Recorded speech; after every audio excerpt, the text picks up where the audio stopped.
Atomic Heart is a game that took me on a bit of a roller coaster. At first it raised my expectations, and I was looking forward to seeing what it might offer. But then it disappointed me and made itself feel cheap and unengaging. But later on, it started to show more of itself, and that brought my opinion back up to a more even keel, although that took some time. And if you look at the initial reviews of the game, I don't seem to be the only one who's experienced something like this.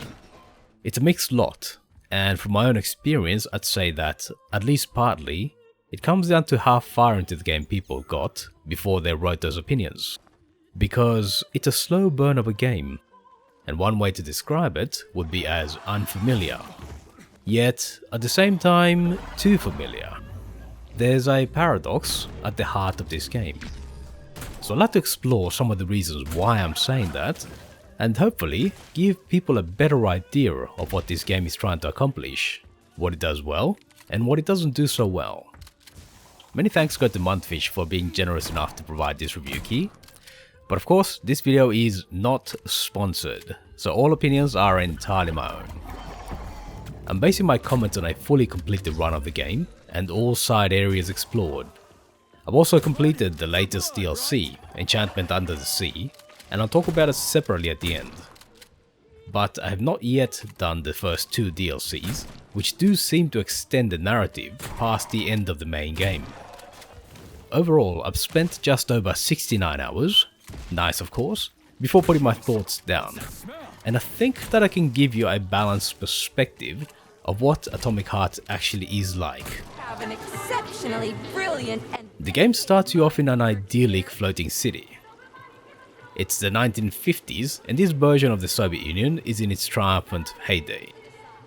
Everybody's happy, and flying drones are ready to serve you free drinks. So, a proper communist utopia, right? I wouldn't blame you for thinking that this is almost straight out of Bioshock Infinite.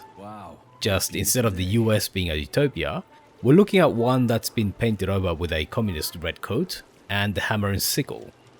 And this Bioshock influence is made very clear when you overhear a conversation where the code is 0451.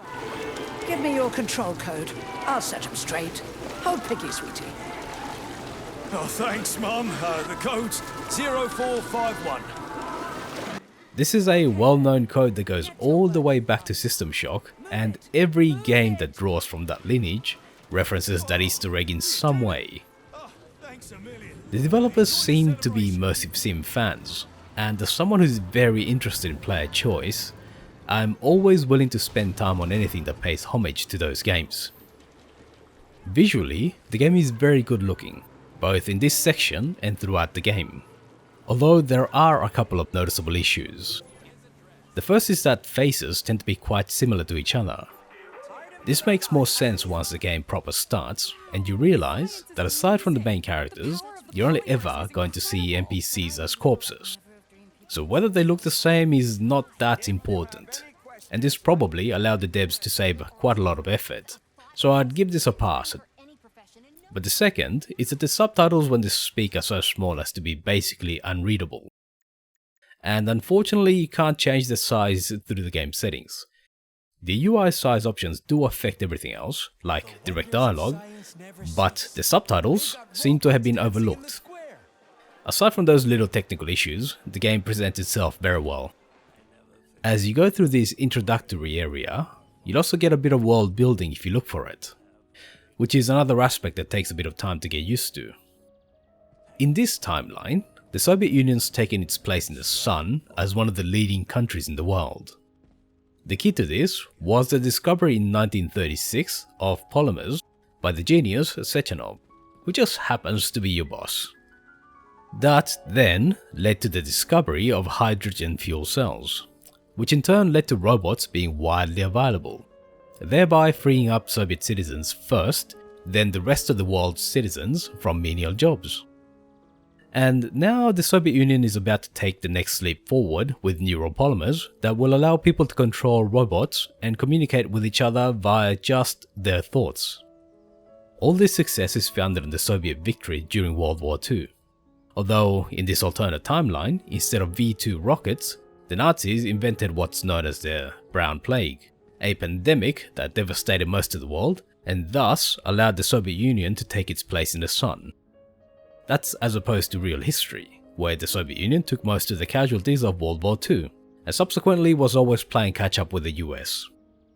This foundation gets built on if you take the time to read the terminals you find throughout the game, but the gist of it is that the Soviet Union is on the cutting edge of technological advancement. It's donating robots to less advanced countries like the US and Europe in the name of world peace. There is a darker side to this, but it mostly forms a backdrop to the game aside from the odd occasion it does get mentioned. But this monument, and the introduction as a whole, does highlight one of the issues in the immersion. I don't read Cyrillic, so that makes all the slogans and most of the writing difficult to take in. Things like this monument and a lot of signs do have subtitles when you mouse over them, but you do have to go out of your way to do that. And because most of the writing is mundane, you end up not bothering after a while. I'm sure that things like the graffiti on the wall make sense to someone who can read them, but that's not me. I agree that it's a small thing and basically unavoidable when you set a game in a non-English speaking location. But overall, someone who's not from that culture will find it that slight bit more difficult to immerse themselves in this world. Then there's the seemingly unabashed praise for the Soviet Union, which is another alien aspect. I'm sure that those who grew up in the old Soviet Union or the old Warsaw Pact nations could immediately recognize the inherent parody of the world was shown at the start of the game. But not coming from that background, I found myself not able to recognize which parts were the smoke and mirrors that every society uses to fool its citizens, to at least some degree, and which parts were meant to be taken seriously. As a result, it felt like a cartoon version of a world. Too clean, too tidy. To be fair though, you do get small indications that not all is as it appears. Everyone here seems so happy and content. Just like in China. You've been to China, Comrade Major? I've been everywhere. I mean, everywhere except for China, I guess. Facility 3820. Even during the introduction, which is good, but it does take a fair while for them to build up. I hear it's nice there. This initial setup deeply reminded me of the lore in the Bioshock games, where the world claims to be pristine and perfect, but that was shown to be an illusion. In many ways, Atomic Heart's initial setup resembles Bioshock Infinite the most, especially when it comes to having a unique visual signature. There's a lot of dark areas at the start, but a particular highlight is the use of lighting when it's there. It's tastefully used to accentuate the architecture. Aside from the office furniture maybe being reused too often, every area you go through has a distinct look and feel that's based on its purpose. So hydroponics looks like what I imagine a hydroponics section to look like.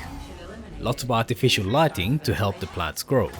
And of course, lots of organic enemies. The seed bank looks like a mass storage area with tall stacks of containers and utility robots all around. There's an obvious level of care and thought that's gone into the architecture and visual design of every area.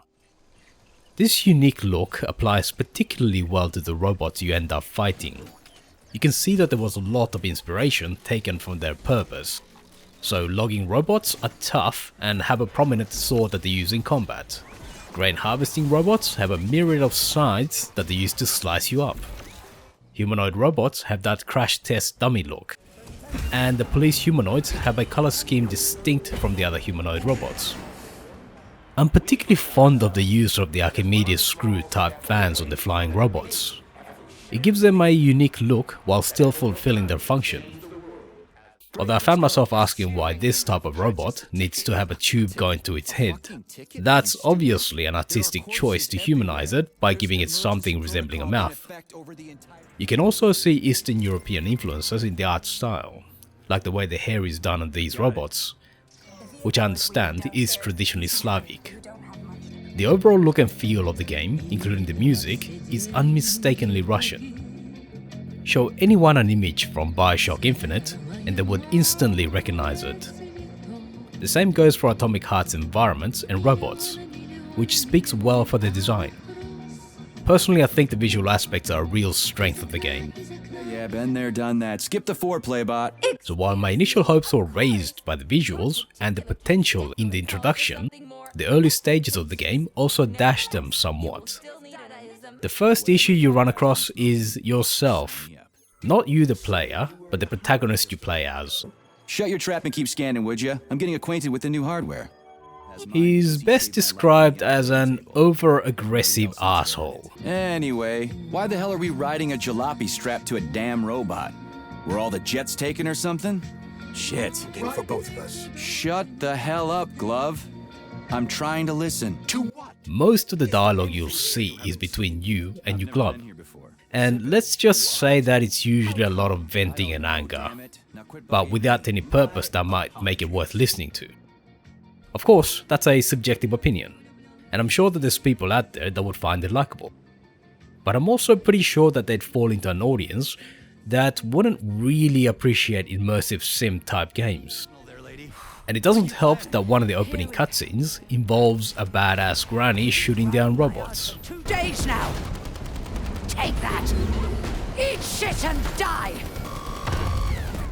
And the vendor bot talking dirty just felt like pointless smut. How titillating! Rebellious dominant men really turn me on. Oh, I'll turn you on, all right. Just let me at you. What a brute! Oh, I love tough guys. I'm on fire. Closer! I can't reach It all felt like an edgy teenager's impression of what a quote-unquote cool game looks like. Sugar? The main character is so cool that even stupid sexy robots are begging to be penetrated. Honey, you're back. What took you so long? I was so lonely. Just give me laser protection. Oh, so brutal. I'm shaking. Squirt your polymer inside me. Yes, I feel like such a badass hero. It seems so cheesy, and it felt like the game offered you nothing but combat in a cartoonish world, with you playing the part of a one-dimensional C-grade action hero. Something more like Duke Nukem than the Fallout and Bioshock it claims to be inspired by. You just get a sense that the game is being pulled in multiple directions rather than having a coherent direction. This is reinforced by the fact that the NPCs, other than a few characters in the plot, are just dead corpses, with the same faces we saw during the introduction. I spoke to every corpse I came across, but too much of it was just flavor text. Some of it is pretty well written and acted, but ultimately, you know it serves no actual purpose in the game because it's literally from the mouth of a corpse.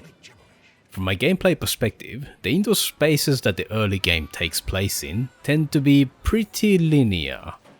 You have your large locations where most of the gameplay takes place in, but the interlinking spaces will tend to be linear corridors. Some double back, but those mostly exist as shortcuts back to the starting area in a way that resembles the shortcuts in Skyrim dungeons. There will be side rooms to explore, but any side areas will mostly be dead ends with a bit of loot as a reward. So the scope for actual exploration is quite small. The goal is mostly about searching for loot. Unfortunately, this lack of exploration is exacerbated by the scan power. It's an unlimited power that you can use at any time and highlights loot and enemies. The effect that this has on gameplay is that looking around rooms is kind of meaningless, because you can always scan for loot, so there's no joy of discovery like there is in games like The Long Dark. And you can also never be surprised by enemies, because you can see them through walls by scanning. So exploration mostly consisted of running through linear corridors towards rooms, quickly scanning them to see if there's anything worth looting or fighting, hoovering up any loot, and running to the next location. The game systems were combining to train me, as a player, to disregard the world and the environment, which was made worse because there's some dark areas where you have to use the scanner to see anything. The game is built around the assumption that you'll be relying on the scanner. I actually had to restrain myself from using it as I played, because I felt I was disrespecting the graphical artists who worked on the game, by not even bothering to see the details in the rooms and corridors. All of this put together made the game world seem cheap. Not in terms of cost, but in terms of gameplay value. If the people who put the game together didn't want me to bother with the world, then it must not be worth my attention. There's a disconnect happening between what the gameplay is encouraging you to do and the effort that went into the world building. I found myself just skimming through the dialogue, and that's never a good sign, especially because I'm the type to listen to every conversation and read every lore dump in a game. I felt that the world simply existed because it had to exist, not because it had a purpose.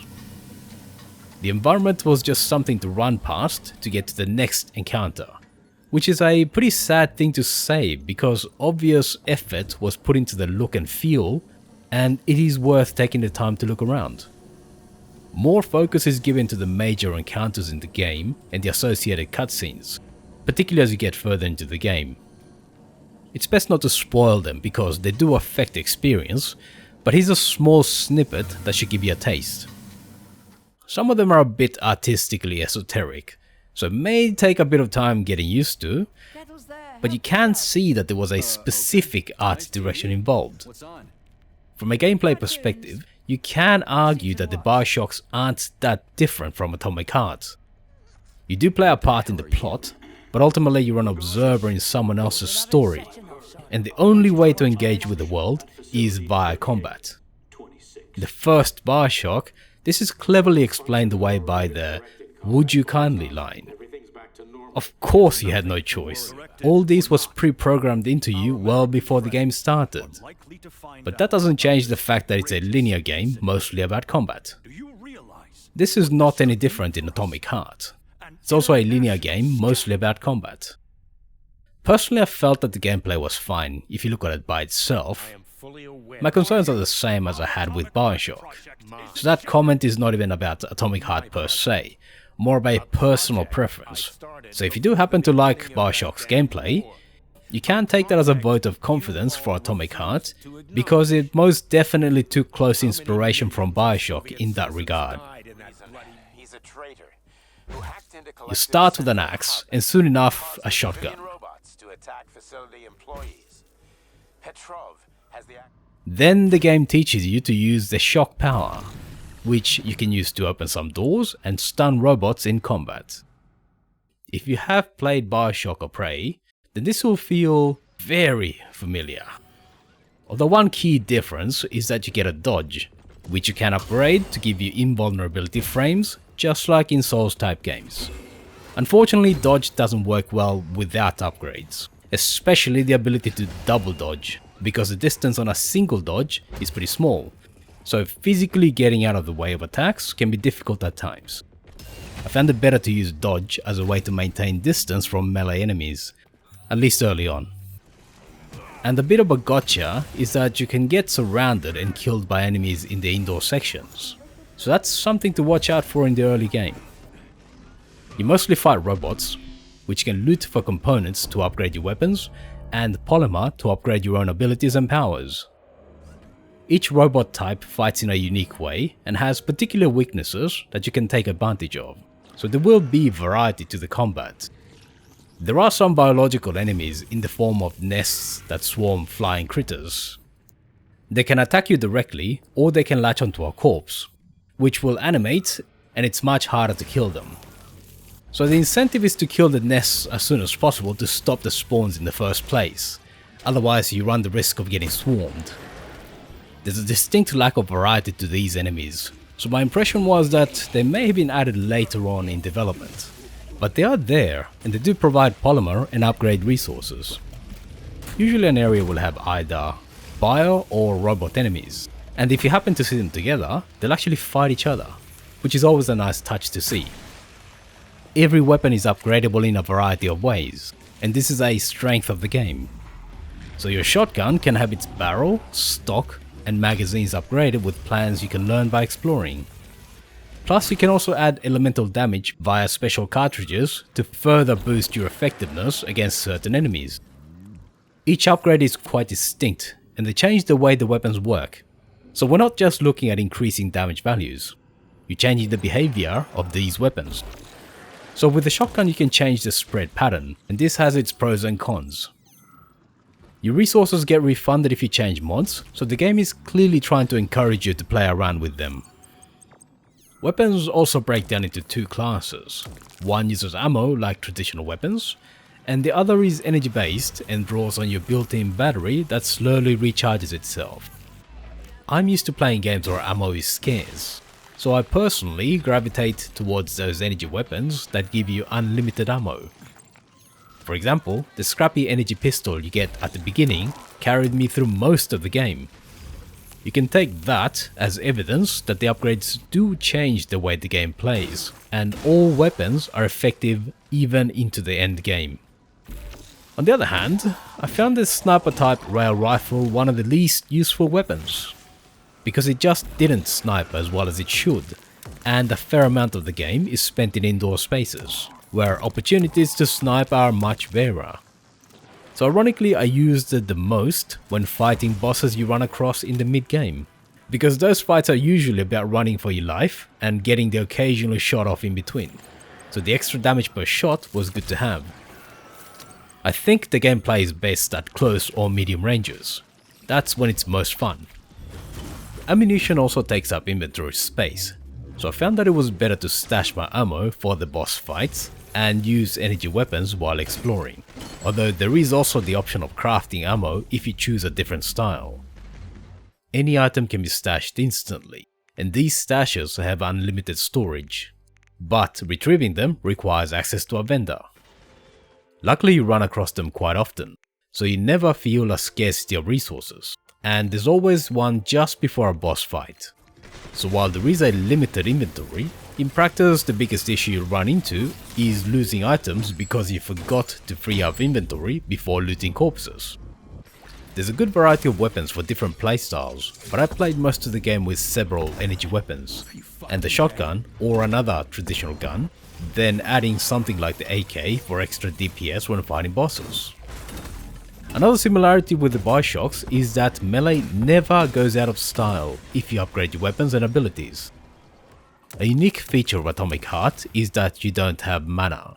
The only restriction on the use of powers is a cooldown, and even that gets reduced by upgrading the powers. The game most definitely wants you to make use of them as often as you can. And you should, because they're pretty damn useful. Aside from the electric shock power that everybody gets, you also get a freeze power. This power allows you to freeze enemies so you can focus on the rest of the group.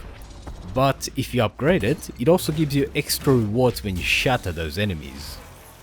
You can use it against bosses too, but you have to be perfect to actually freeze them before it runs out, so it's not as good against them. I only managed it once and it wasn't that useful. You should save it for normal enemies. For bosses, Polymer Jet works better. It behaves very similarly to the Goo Gun from Prey, although you can't use it for things like climbing, and its primary purpose is to enhance elemental damage. So you can use it to spray enemies and then shock them for extra damage. With a few upgrades, it also slows them down, so both effects are very useful against a boss.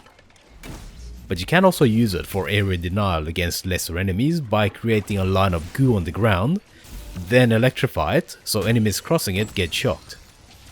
I only briefly tried mass telekinesis, but it works by levitating enemies in an area, then slamming them into the ground to cause damage. It's useful for group control when you have a lot of enemies ganging up on you, but by the time I tried it properly, I had good enough gear that I was mowing down enemy groups pretty quickly anyway. The most important power in my opinion is the shield.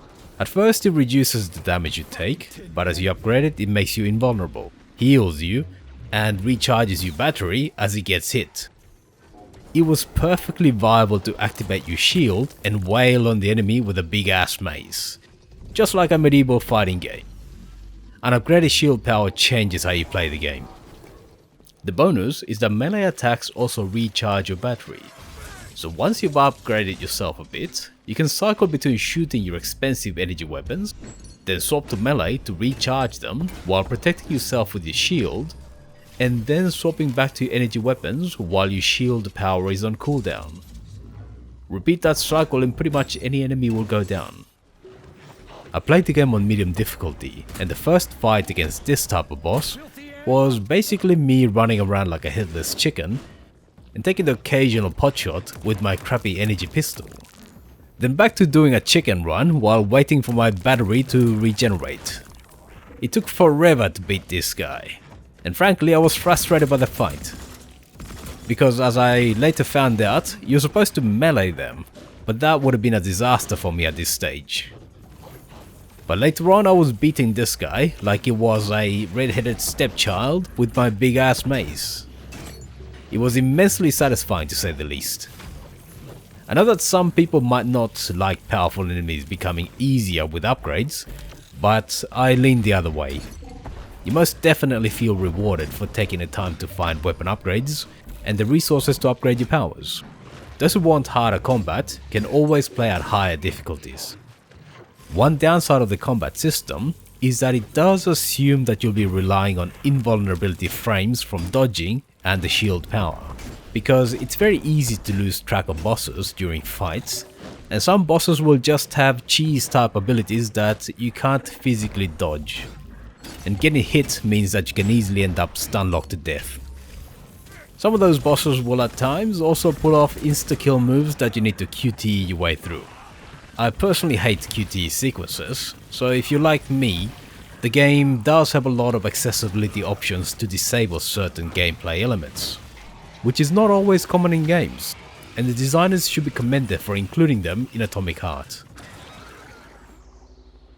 You probably got the hint by now that Atomic Heart drew heavy inspiration from Bioshock, particularly Bioshock Infinite. But a key difference between the two games is that in Infinite, you're immediately shown what's behind the initial illusion, and you end up playing a pivotal role in addressing it. In contrast, Atomic Heart takes a fair while before it starts to let its mask slip. If I was to summarize the plot of the game without spoilers, it boils down to your choice of who is going to rule this version of the Soviet Union.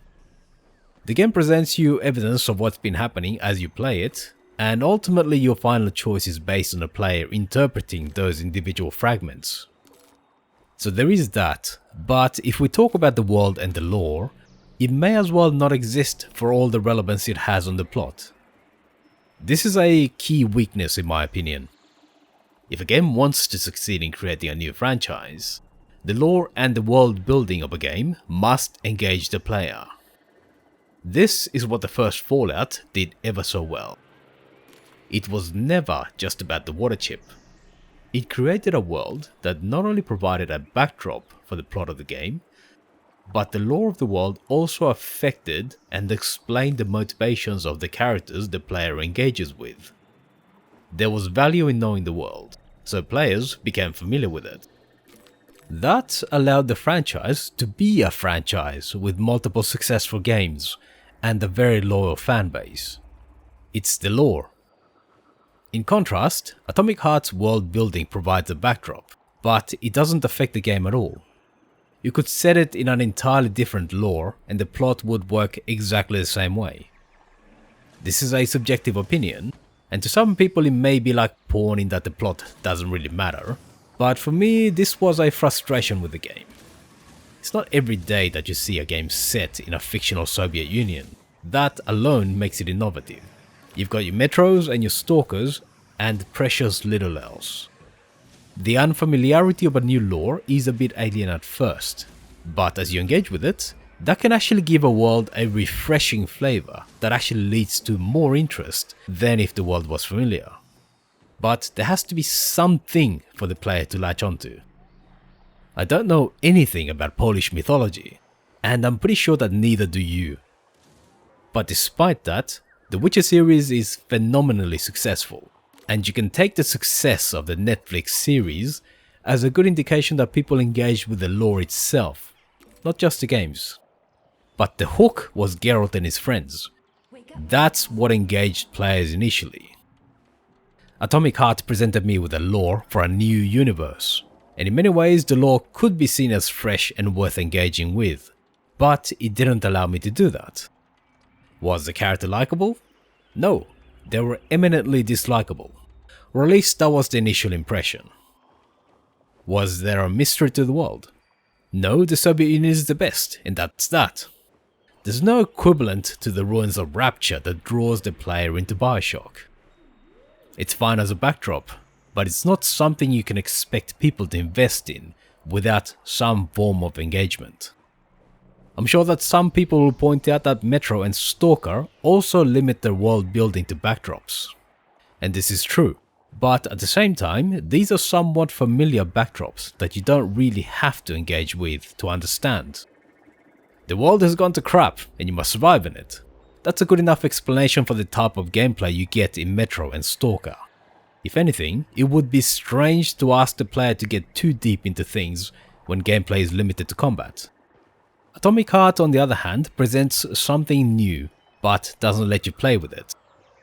Kingdom Come Deliverance will be a good example of a game that similarly presents something new to most people, check history in their case, but it lets you participate in it, even if you're just a minor character. It's that interaction that makes it engaging. Perhaps I'm expecting too much, because the game is very similar to Bioshock. But I also have a similar problem with Bioshock. It's not really an immersive sim. So what I'm saying is arguably not even about Atomic Heart per se. Ultimately, this is about unrealized potential. If you take Atomic Heart as it is, as a combat game that's inspired by Bioshock, then its gameplay is a fine example of that, and there's nothing inherently wrong with it. So the early parts of the game didn't quite give the best impression to players. It basically comes across as a Bioshock clone, just set in the Soviet Union. You drag your asshole of a main character through linear underground areas while being sexually propositioned by filthy-minded vendor bots. You'd be forgiven for dismissing the game at this stage. And unfortunately it seems that nearly half the players never made it out of those early areas. Which is a real shame, because I think the game changes for the better once you exit this underground bunker and hit the open world. At this stage you can basically roam as you please, and the locations are pretty well put together with a coherent logic. It doesn't feel like you're exploring copy and paste locations. You're still limited by combat being the majority of gameplay, but now you're in the position of being able to choose when and how it happens, whereas in the underground areas, you're more likely to be forced into pre-arranged set pieces. The extra space also makes abilities like dodge and just running away much more useful. So I was better able to avoid getting cornered and killed, most of the time at least. You do have to watch out for rock formations though. For some reason, movement on uneven ground is a bit problematic, but otherwise the open world does allow you to get about pretty well. And you always have the option of getting into one of those dinky Eastern European cars for faster travel. It's surprisingly fun to run over a bunch of bots while listening to some campy Russian music. Even if I was playing on streamer mode, so the selection was limited. But a major part of why I like the open world a bit better is also that the world is better lit. The underground areas do have their charm, but the open world does provide a nice contrast to that. And because you're not constantly using the scanner because you're scared of missing some loot or being jumped by an enemy, you can actually take in some of the environment. The immersion is better. And if you pay attention, you'll see a number of monuments in the distance. When I first saw them during the initial cutscene, I dismissed them as just being there for the cutscenes. But the fact that they actually do exist in the world made the world more interesting. It's a very nice little touch. And it makes the world seem bigger than just the areas you can play in, even if you can't go to most of them. One thing that will catch many people by surprise is that enemies and cameras in the open world will endlessly regenerate. You can shoot a camera, just like in the underground areas, but in the open world, that will trigger an endless wave of repair bots that will just keep coming. There is an option to disable all security in an area for a time, by hacking the main security blimp, but this is a temporary measure only. You can never permanently clear an area. You're only ever buying yourself some time. which, if we're being honest, is more realistic, but it is something that people aren't used to. This will be frustrating when you first hit the outdoor areas, because you won't understand what's happening, and you're just not powerful enough to survive being swarmed. Unless you're deliberately targeting the repair bots, and it's easy to lose track of them in a firefight, there's a good chance you'll have to run for your life. If you look at the achievements, you can see a noticeable drop between those who leave the underground and those who reach the true open world. So I think it's fair to say that the newness of this mechanic played a part. You get used to it after a bit of time, and once you upgrade your gear you'll do fine. But early on it might be frustrating. Stealth just becomes much more important in the open world. Which is ironic, because stealth is not that useful in the underground areas due to the obvious restrictions you have on how you can approach enemies and how quick they are to spot you. But aside from avoiding fights, it's worth sneaking up on enemies because there's a hidden feature that you fully heal after a takedown. And free healing never goes wrong. The open world just gives you more choice in if and how you engage enemies. And this is enhanced by the ability to take over security cameras and scout areas without physically being there. Each area also has an underground bunker called a testing ground that you can explore. It can be tricky to unlock the elevator that will take you down to them, but usually it involves using the cameras and remotely unlocking doors. These locations were, according to the lore, being used for scientific tests like zero gravity and electromagnetism. So as a result, they're mostly focused on physical puzzles and parkouring. Your powers will be used to manipulate the environment in order to open up a path forward. They're very well put together, and some of these puzzles are actually challenging. I found them to be a nice little break from the combat gameplay, and on top of that, fully completing each testing ground will give you 3 weapon upgrade plans. These are important enough that I'd say that you should do the testing grounds to properly enjoy the game. Otherwise you'd miss out on one of the major parts of the game, weapon upgrades. You still need to gather components and materials to apply the upgrades and improve them, but I found that just playing provided more than enough. I upgraded almost every component of every weapon, and I never found myself needing to go out of my way to farm for materials. That kind of grind would have been an easy way to increase playing time statistics, but I'm glad that the devs didn't fall into that trap. The game is well balanced in that aspect, and adding grind would have made the experience worse. But by far the biggest change in my perception of the game was that the game started to show more depth from a narrative and world building perspective. Even the things that were initially eye-rolling began to make more sense towards the end of the game. Why the main character is just so angry becomes clearer as the story develops. He never becomes completely likable, but his behavior does make more sense as you go along. Why the vendor bots are so insanely oversexed. Why are those dummies in those poses? What were they even doing here and who set them up? I suspect the machines stood like that on their own. Perverts. Look at it from another perspective. These dolls are controlled by Collective, which has most likely gained access to its creator's manner of thinking. This may seem pretentious to you, but to the dolls, it probably meant nothing to them. Like I said, we ought to be asking their creators about this. Or rather, the people watching it. Which makes a lot of sense. Humans are insanely oversexed, and this robotic internet just reflects that. Yeah, it's your fault, so close down that Pornhub tab before you go blind. You start to see some of the things happening behind the scenes of this seemingly perfect world. Of course, the ballet theatre became the center of a high-class prostitution ring. I'm easy to talk to. Of course, the robot ballerinas instantly became sex bots. A situation like Westworld is a guaranteed outcome of humanoid robots becoming widespread. It's just the way we are as humans. There's a reason why porn takes up so much of the internet's bandwidth today.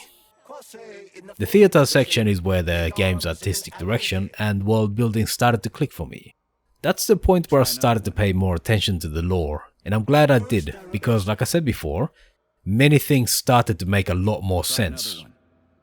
It's a bit of a shame that it takes so long into the game before you get most of the information you need for things to make more sense. And it is still just a backdrop to the game and never plays a part in the plot, but it is better that the lore is more cohesive. A particular highlight for me was the dream sequence. From a gameplay perspective, there's precious little for you to do other than collect apples. But from a visual perspective, it's memorable. I spent a lot of time just looking around and taking in the details of this location. The visuals reminded me of some of the areas in the Toussaint DLC for The Witcher 3, and I believe that one of the DLCs delves deeper into this aspect. There's a lot of visual eye candy to be seen in this game. I've made this comparison multiple times so far, but I did that because it just makes so much sense. This game draws heavily from Bioshock. Ultimately, if you like Bioshock's gameplay, then this game will be very familiar. But at the same time, the world it's set in is unfamiliar enough that there will be an adjustment period. In some ways, that combined to encourage players to dismiss the game. It was too familiar when it came to the gameplay, so you start thinking, been there, done that. And it was alien when it came to world building, at least at first. This is a game that takes some time to click, but there is something there to be experienced.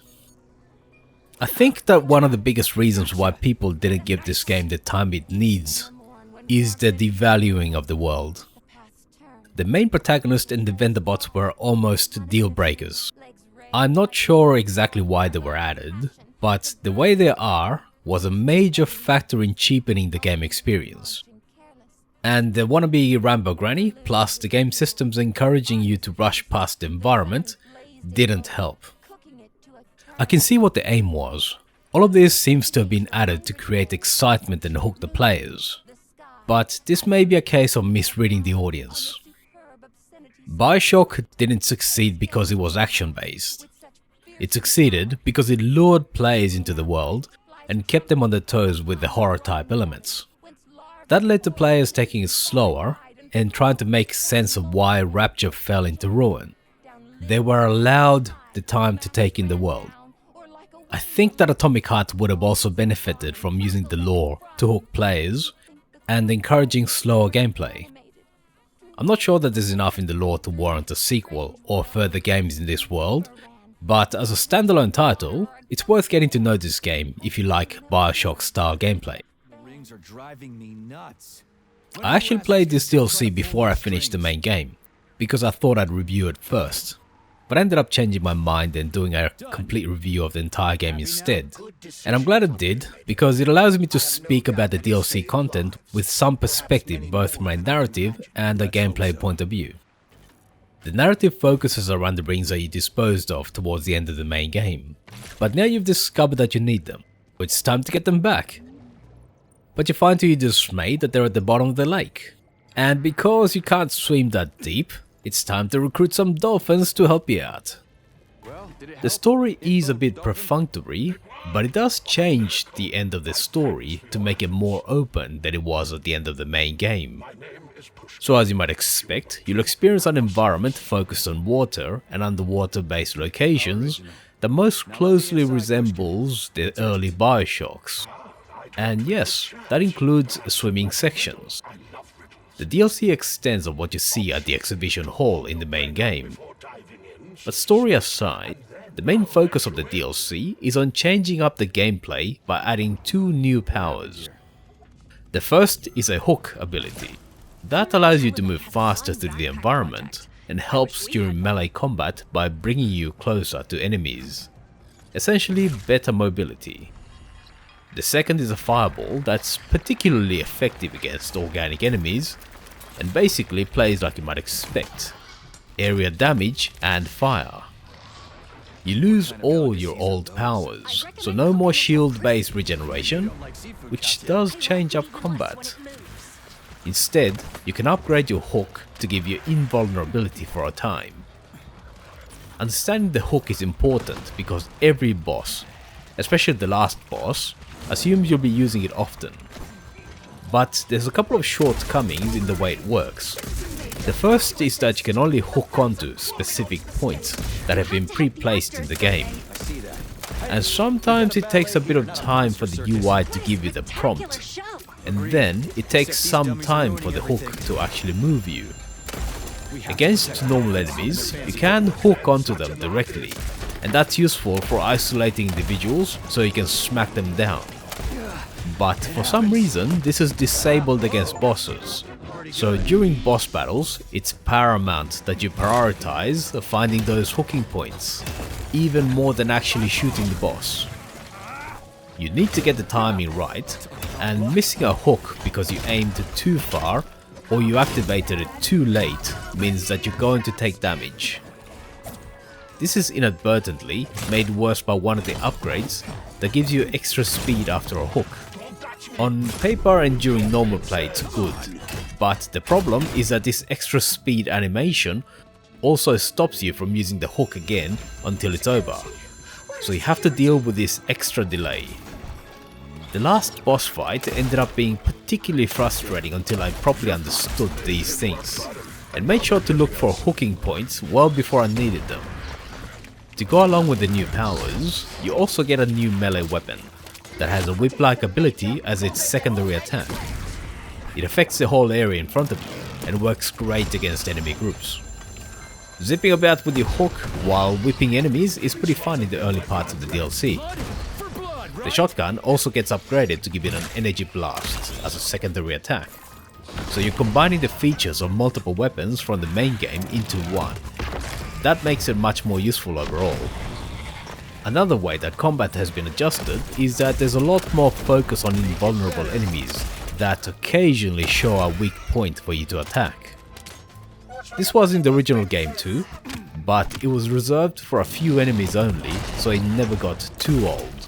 But the DLC leans more on that more heavily, and personally I felt that it was overdone. Having weak points do extra damage is good for rewarding skilled players, but that shouldn't come at the cost of just outright nullifying all other damage. That turns those boss battles into a timing game, which is not great. To go along with the underwater theme, a couple of new organic enemy types based on sea creatures have been added. You get your crabs that roll around and swarm you, plus a new crab-based boss. The firewall ability and any area of effect weapon works well against them. Then there's some annoying squids that ambush you and blind you.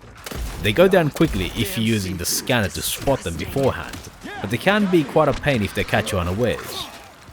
This behavior is unique and an interesting design choice, but again, the scanner feature makes it easy to spot them.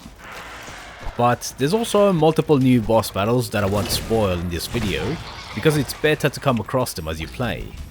Suffice to say that they are different from what you see in the main game.